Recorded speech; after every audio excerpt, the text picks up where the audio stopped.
ભાવનગર મનપામાં માસ ડ્રાઈવરની અસર જોવા મળી। એક જ દિવસમાં મિલકત ધારકોએ 41.12 લાખનો વેરો ભર્યો છે।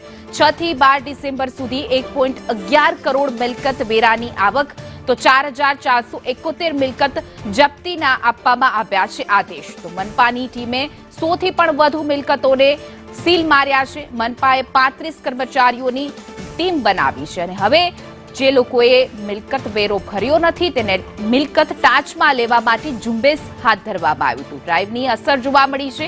મનપાના 35 વિભાગોના કર્મચારીઓની આ ટીમ બનાવવામાં આવી છે, જેમાં 4471 મિલકતોની જપ્તીના આદેશ આપી દેવામાં આવ્યા છે।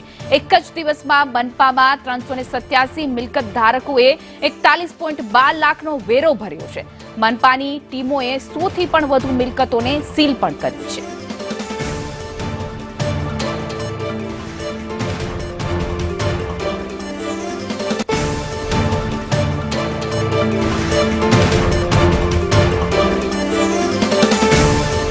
ભાવનગર મનપાની આ માસ ડ્રાઈવમાં અસર જોવા મળી।